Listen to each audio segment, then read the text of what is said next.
Namaskar, welcome at English Study. I'm Rekha Gupta. Ensure your selection with the new series Focus 4. In this series, we will discuss only 10 questions in a video and with detailed explanation. So please video को like और share करें. Do not forget to subscribe the channel. Let us move the first question of this video. Question number 1. In which of the following plays the middle class provincial life has been depicted by Shakespeare?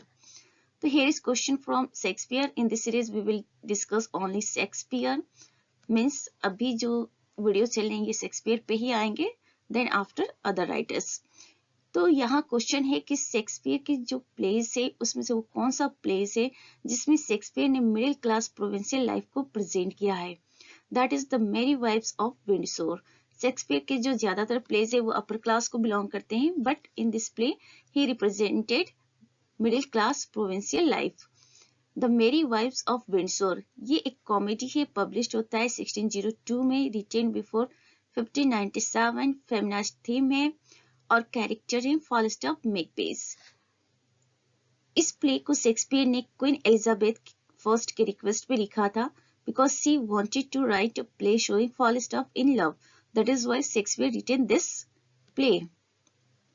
तो कुछ important facts हम लोगों ने देखा और इन्हीं facts में से क्वेश्चंस बनेंगे.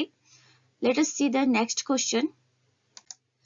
Question number 2. Shakespeare's sonnets have the following features. Find out correct statements.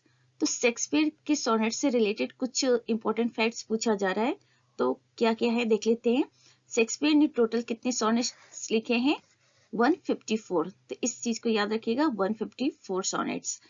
Dedicated to his patron Earl of Southampton, rhyme scheme AB AB CD CD EF EF GG. इन्होंने जो सोनेट्स लिखे हैं वो अपने जो पैट्रॉन अर्ल थे Southampton के, उन्हीं को डेडिकेट करके लिखा है. राइम स्कीम आप शेक्सपियर के सोनेट की देखेंगे, AB AB CD CD EF EF GG. Shakespeare के जो सोनेट्स है इंग्लिश सोनेट के नाम से भी जाना जाता है because Shakespeare had modified English sonnet. यहाँ थोड़ा सा कुछ और भी फैक्ट्स देखते हैं सोनेट को लेकर. Sonnet number 1 to 126. Mister WH. तो ऐसा कहा जाता है कि शेक्सपियर के जो टोटल 154 सोनेट्स हैं उसमें से सोनेट नंबर 1 से लेकर 126 वाले जो सोनेट्स हैं वो मिस्टर WH को डेडिकेटेड है, और सोनेट नंबर 127 से लेकर 152 जो है वो डार्क लेडी को डेडिकेट करता है, और सोनेट नंबर 154 से लेकर 53 से लेकर 54 जो है वो लव सोनेट्स के रूप में जाने जाते हैं, क्यूपिड सोनेट्स के रूप में जाने जाते हैं. एक बार फिर से देख लीजिए. सोनेट नंबर 1 से 126 मिस्टर WH, 127 से 152 डार्क लेडी के लिए है, और दो सोनेट है 153 और 154 वाला वो love sonnets and Cupid sonnets के नाम से जाना जाता है.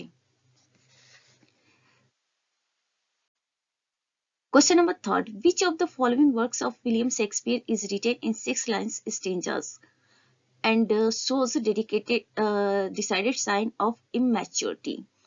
Here is question that कि शेक्सपियर का वो कौन सा वर्क है जिसको 6 लाइन स्टेंजा में उन्होंने लिखा है जिसमें थोड़ा इमेच्योरिटी भी शेक्सपियर की देखने को मिलती है. तो that is Venus and Adonis. याद रखेंगे, Venus and Adonis. What is this? This is a poem, long narrative poem है शेक्सपियर की, और ये जो पोएम है लॉन्ग नरेटिव पोएम है वीनस गॉड पे है. She is love goddess and how Venus is attracted towards Adonis, a handsome young person. तो यहाँ पे दिखाया गया है इस पोएम में, ये पोएम जो है नैरेटिव पोएम है और इसमें दिखाया गया है कि वीनस जो लव ऑफ गॉडेस से वो एडोनिस की तरफ अट्रैक्ट होते हैं. She wanted to seduce him. तो वो एडोनिस को सेड्यूस करना चाहते हैं. तो इस तरह से इस पोएम का थीम है.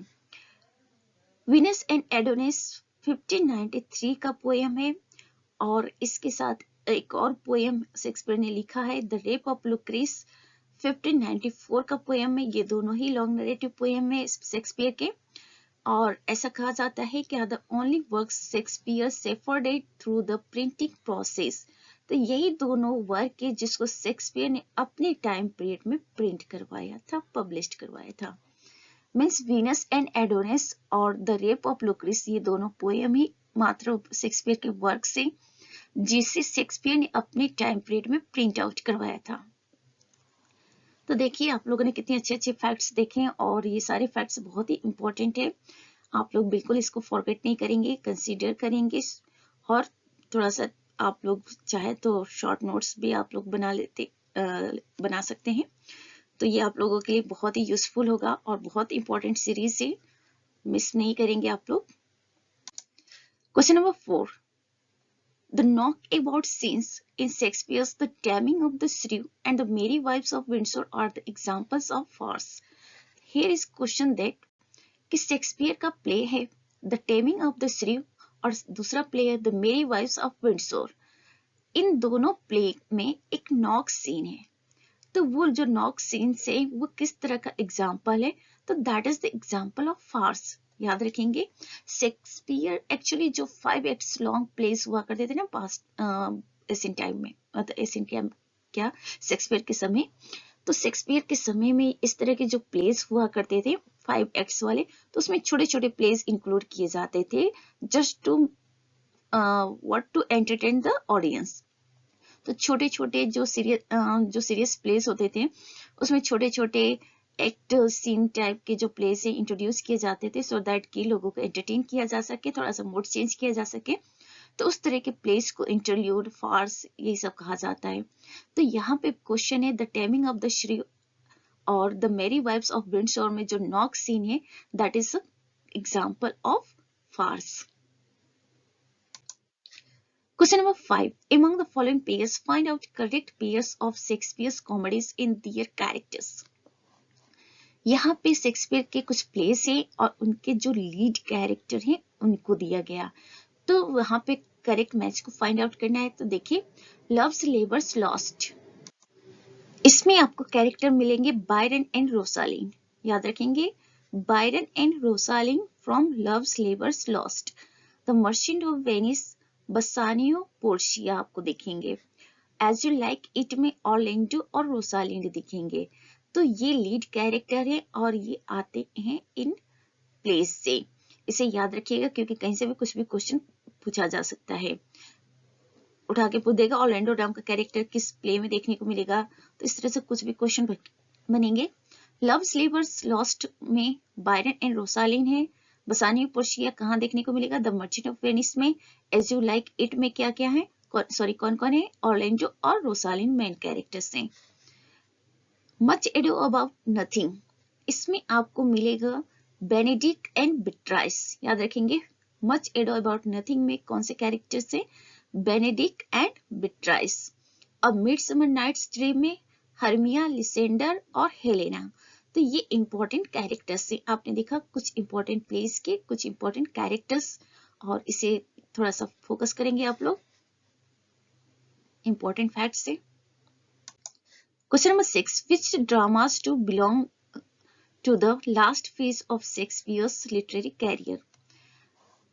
कौन से ड्रामाज है जो शेक्सपियर के लिटरेरी कैरियर के लास्ट फेज से जुड़े हैं, तो that is the Tempest, Cymbeline, the Winter's tell.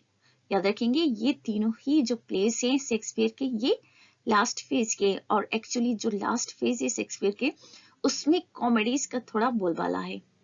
सिम्बेलाइन, the Tragedies of सिम्बेलाइन।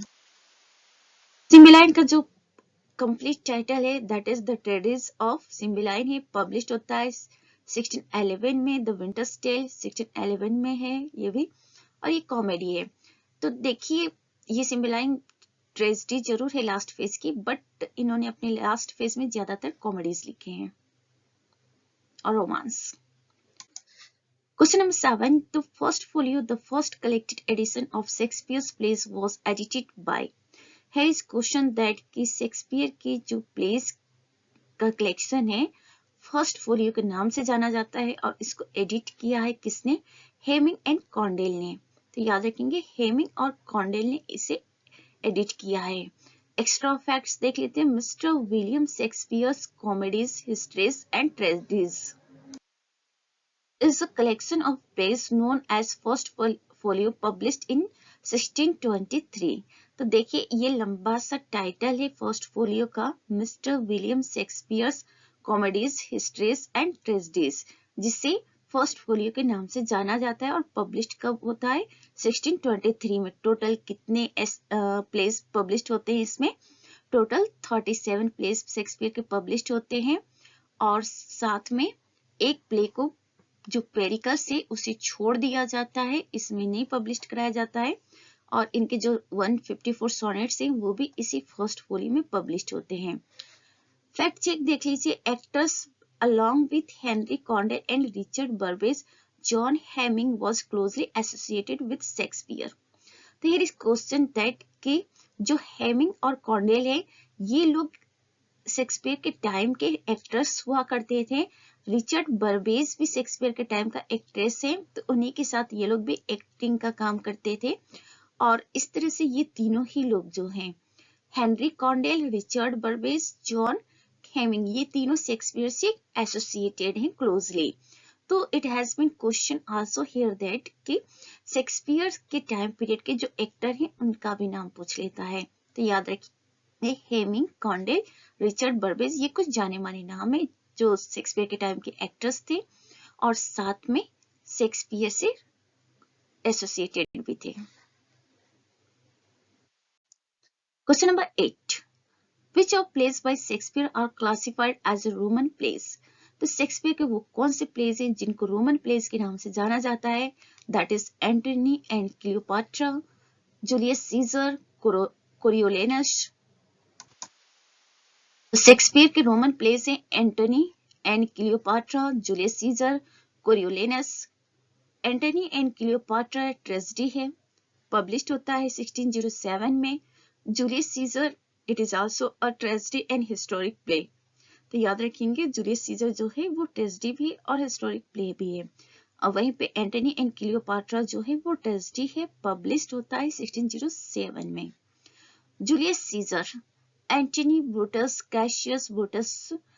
देखिए यहाँ पे कुछ और भी कैरेक्टर्स हैं जूलियस सीजर में, थोड़ा सा फैक्ट देख लेते हैं। जूलियस सीजर तो मेन कैरेक्टर है इस प्ले का, और दूसरा एंटनी है, ब्रूटस है, कैशियस है। और Brutus joins conspiracy led by Cassius to kill Julius Caesar. तो इसमें क्या होता है, इस प्ले में जो ब्रूटस है वो एक कॉन्स्पिरेसी ज्वाइन कर लेता है कैसियस जिसे प्लान करता है, और उस कॉन्स्पिरेसी में क्या होता है कि जूलियस सीजर का मर्डर करना होता है। और ये सारा प्लान किसका होता है? कैसियस का होता है, जिसे लेटर ऑन ब्रूटस भी ज्वाइन कर लेता है। तो इस तरह से जूलियस सीजर का मर्डर होता है। This is why it is called tragedy.